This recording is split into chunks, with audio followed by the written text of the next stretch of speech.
ನಾವು ಅಂಗಡಿಗೆ ಹೋದಾಗ ಆರ್ಗ್ಯಾನಿಕ್ ಅಂತ ಬರ್ದಿರೋ ಹಣ್ಣು ತರಕಾರಿ ನೋಡ್ತೀವಲ್ಲ, ಜಾಸ್ತಿ ದುಡ್ಡು ಕೊಟ್ಟು ಆರೋಗ್ಯನೇ ಖರೀದಿ ಮಾಡ್ತಿದೀವಿ ಅಂತ ಅನ್ಕೋತೀವಿ. ಆದ್ರೆ ಆ ಲೇಬಲ್ ಹಿಂದಿರೋ ಕಥೆ ಏನು?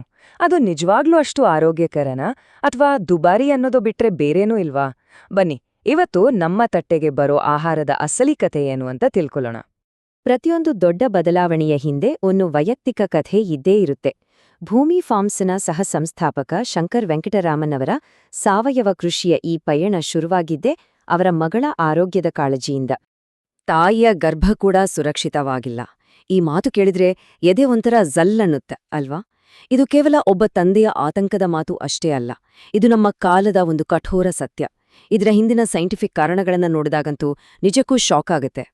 ಒಂದು ಸ್ಟಡಿ ಪ್ರಕಾರ ಅಮೆರಿಕಾದಲ್ಲಿ ಆಗತಾನೆ ಹುಟ್ಟಿದ ಮಗುವಿನ ಹೊಕ್ಕುಳು ಬಳ್ಳಿಯನ್ನ ಟೆಸ್ಟ್ ಮಾಡಿದಾಗ ಅದರಲ್ಲಿ 200ಕ್ಕೂ ಹೆಚ್ಚು ಇಂಡಸ್ಟ್ರಿಯಲ್ ಕೆಮಿಕಲ್ಸ್ ಮತ್ತೆ ಮಾಲಿನ್ಯಕಾರಕಗಳು ಸಿಕ್ಕಿವೆ. ಅಬ್ಬಾ, ಯೋಚ್ನೆ ಮಾಡಿ, ಇದರಲ್ಲಿ 100ಕ್ಕೂ ಹೆಚ್ಚು ಕ್ಯಾನ್ಸರ್ ತರುವಂಥ ರಾಸಾಯನಿಕಗಳು. ಅಂದ್ರೆ ಒಂದು ಮಗು ಹುಟ್ಟೋಕೂ ಮುಂಚೆನೆ ವಿಷಕಾರಿ ವಸ್ತುಗಳ ಭಾರ ಹೊತ್ತು ಜಗತ್ತಿಗೆ ಕಾಲಿಡ್ತಿದೆ.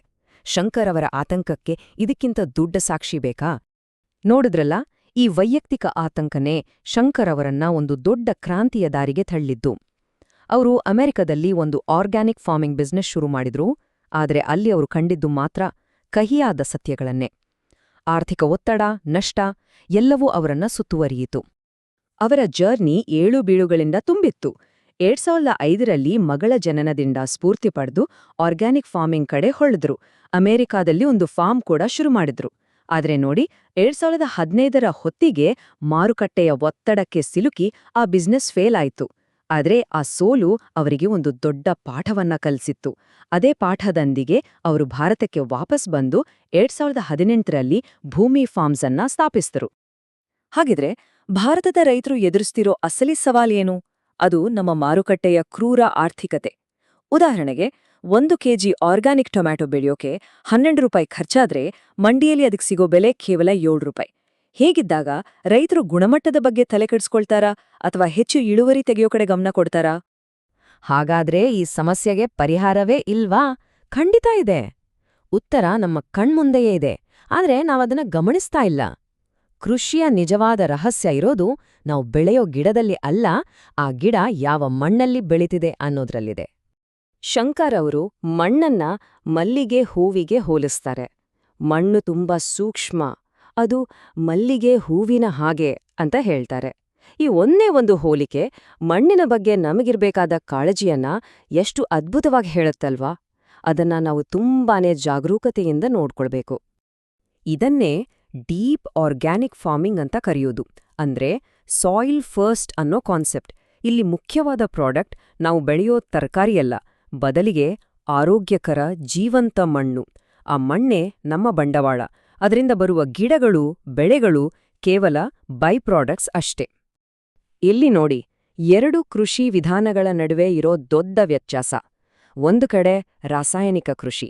ಇದು ಹೊರಗಿನಿಂದ ಹಾಕುವ ಗೊಬ್ಬರ, ಕೀಟನಾಶಕಗಳ ಮೇಲೆ ನಿಂತಿದೆ. ಇದು ಮಣ್ಣಲ್ಲಿರೋ ಜೀವನನ್ನೇ ಸಾಯಿಸ್ಬಿಡುತ್ತೆ. ಟನ್ಗಟ್ಲೆ ಇಳುವರಿನೇ ಇದರ ಗುರಿ. ಇನ್ನೊಂದು ಕಡೆ ಡೀಪ್ ಆರ್ಗ್ಯಾನಿಕ್ ಫಾರ್ಮಿಂಗ್. ಇದರ ಫೋಕಸ್ ಇರೋದೇ ಮಣ್ಣಿನ ಜೀವನನ್ನ ಪೋಷಿಸೋದ್ರ ಮೇಲೆ, ಆರೋಗ್ಯಕರ ಪೌಷ್ಟಿಕಾಂಶಯುಕ್ತ ಆಹಾರ ಬೆಳೆಯೋದ್ರ ಮೇಲೆ. ಇದು ಕೇವಲ ಕೃಷಿ ವಿಧಾನದಲ್ಲಿನ ಬದಲಾವಣೆ ಅಲ್ಲ, ಇದು ನಮ್ಮ ಯೋಚನಾ ಕ್ರಮದಲ್ಲೇ ಆಗ್ಬೇಕಾದ ಬದಲಾವಣೆ. ಹಾಗಾದ್ರೆ ಈ ಡೀಪ್ ಆರ್ಗ್ಯಾನಿಕ್ ವಿಧಾನವನ್ನ ಪಾಲಿಸುವುದು ಹೇಗೆ? ಅದಕ್ಕೆ 4 ಸಿಂಪಲ್ ನಿಯಮಗಳಿವೆ. ಮೊದಲನೇದಾಗಿ, ಬೇಕಾದ ಗೊಬ್ಬರವನ್ನ ನಾವೇ ತಯಾರಿಸ್ಕೊಳ್ಳೋದು. ಎರಡನೇದು, ಮಣ್ಣನ್ನ ಫಲವತ್ತಾಗಿಡ್ಲು ಬೇರೆ ಬೇರೆ ತರಹದ ಹೊದಿಕೆ ಬೆಳೆಗಳನ್ನ ಬೆಳೆಯೋದು. ಮೂರನೇದು, ತುಂಬಾನೇ ಮುಖ್ಯ, ಆದಷ್ಟು ಕಡಿಮೆ ಉಳುಮೆ ಮಾಡೋದು. ಇನ್ನು 4ನೇದು, ಮಣ್ಣನ್ನ ಯಾವಾಗ್ಲೂ ಒಣಗಿದ ಎಲೆಗಳಿಂದ ಅಂದ್ರೆ ಮಲ್ಚಿಂಗ್ ಮೂಲಕ ಮುಚ್ಚಿಟ್ ರಕ್ಷಿಸೋದು. ಈ 4 ನಿಯಮಗಳು ಮಣ್ಣಿಗೆ ಮತ್ತೆ ಜೀವ ತುಂಬಲು ಸಹಾಯ ಮಾಡುತ್ತೆ. ಈ ಸಂಖ್ಯೆ ನೋಡಿ, 2 ಘಾತ 71. ಇದನ್ನು ಓದೋಕೆ ಕೂಡ ಕಷ್ಟ, ಅಷ್ಟು ದೊಡ್ಡ ಸಂಖ್ಯೆ ಇದು. ಇದೇನು ಗೊತ್ತಾ? ಒಂದೇ ಒಂದು ಸೂಕ್ಷ್ಮಾಣುಜೀವಿಗೆ ಸರಿಯಾದ ವಾತಾವರಣ ಸಿಕ್ಕರೆ ಕೇವಲ 24 ಗಂಟೆಗಳಲ್ಲಿ ಇಷ್ಟೊಂದು ಸಂಖ್ಯೆಯ ಬ್ಯಾಕ್ಟೀರಿಯಾಗಳಾಗಿ ಬೆಳೆಯಬಲ್ಲದು. ಅಂದ್ರೆ ಮಣ್ಣಲ್ಲಿರೋ ಜೀವದ ಶಕ್ತಿ ಎಷ್ಟು ಅಗಾಧವಾಗಿದೆ ಅಂತ ಊಹಿಸ್ಕೊಳ್ಳಿ. ಇಷ್ಟೆಲ್ಲ ಸಿದ್ಧಾಂತ ಸರಿ, ಆದ್ರೆ ಇದನ್ನ ರೈತರಿಗೆ ಲಾಭದಾಯಕವಾಗಿ ಮಾಡೋದು ಹೇಗೆ? ಬನ್ನಿ, ಭೂಮಿ ಫಾರ್ಮ್ಸ್ ಇದನ್ನ ಒಂದು ಬಿಸ್ನೆಸ್ ಮಾಡೆಲ್ ಆಗಿ ಹೇಗೆ ಯಶಸ್ವಿಗೊಳಿಸಿದೆ ಅಂತ ನೋಡೋಣ. ಭೂಮಿ ಫಾರ್ಮ್ಸ್ ಒಂದು ಅದ್ಭುತವಾದ ಸಪೋರ್ಟ್ ಸಿಸ್ಟಮ್ ಅನ್ನೇ ಕಟ್ಟಿದೆ. ಅವರು ರೈತರಿಗೆ ಬೇಕಾದ ಬೀಜ, ಸಸಿ, ಸಾವಯವ ಗೊಬ್ಬರ ಎಲ್ಲವನ್ನೂ ಕೊಡ್ತಾರೆ.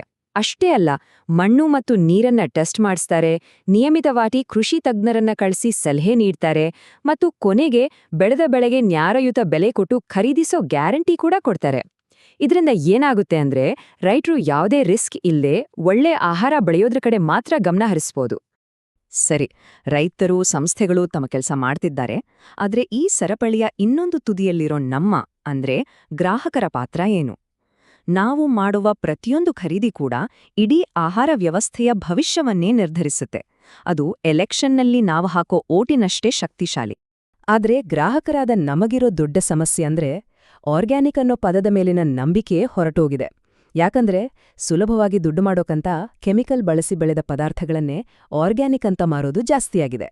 ಈ ನಂಬಿಕೆಯ ಕೊರತೆಯೇ ಸಾವಯವ ಕೃಷಿಗೆ ದೊಡ್ಡ ಅಡ್ಡಿಯಾಗಿದೆ. ಹಾಗಾದ್ರೆ ಅಸ್ಲಿ ಆರ್ಗ್ಯಾನಿಕ್ ಉತ್ಪನ್ನವನ್ನ ಕಂಡಿಡಿಯೋದು ಹೇಗೆ? ತುಂಬಾ ಸಿಂಪಲ್. ಮುಂದಿನ ಸಾರಿ ಆರ್ಗ್ಯಾನಿಕ್ ಅಂತ ಏನಾದ್ರೂ ಖರೀದಿಸುವಾಗ ಈ 3 ಪ್ರಶ್ನೆ ಕೇಳಿ. 1. ಈ ಆಹಾರ ಬೆಳೆದ ರೈತ ಯಾರು? 2. ಅವರ ಹೊಲ ಇರೋದು ಎಲ್ಲಿ? ಮತ್ತು 3. ಇದು ಎಲ್ಲಿಂದ ಬಂತು ಅಂತ ತೋರ್ಸೋ ಟ್ರೇಸಬಿಲಿಟಿ ರಿಪೋರ್ಟ್ ನೋಡಬಹುದಾ? ಈ ಪ್ರಶ್ನೆಗಳು ಮಾರಾಟಗಾರರ ಬಣ್ಣದ ಮಾತುಗಳನ್ನ ಮೀರಿ ಸತ್ಯವನ್ನ ತಿಳ್ಕೊಳ್ಳೋಕೆ ನಮಗೆ ಸಹಾಯ ಮಾಡ್ತವೆ. ಕೊನೆಗೆ ಈ ಒಂದು ಪ್ರಶ್ನೆಯ ಬಗ್ಗೆ ಯೋಚಿಸೋಣ. ನಮ್ಮ ತಟ್ಟೆಯಲ್ಲಿರೋ ಆಹಾರ ಕೇವಲ ಊಟವಲ್ಲ, ಅದು ನಮ್ಮ ಆಯ್ಕೆ, ನಮ್ಮ ಮತ. ಆ ಮತದ ಮೂಲಕ ನಾವು ಯಾವ ರೀತಿಯ ಕೃಷಿಗೆ, ಯಾವ ರೀತಿಯ ಭವಿಷ್ಯಕ್ಕೆ ಬೆಂಬಲ ಕೊಡ್ತಿದೀವಿ? ಯೋಚನೆ ಮಾಡ್ಬೇಕಾದ ವಿಚಾರ ಅಲ್ವಾ?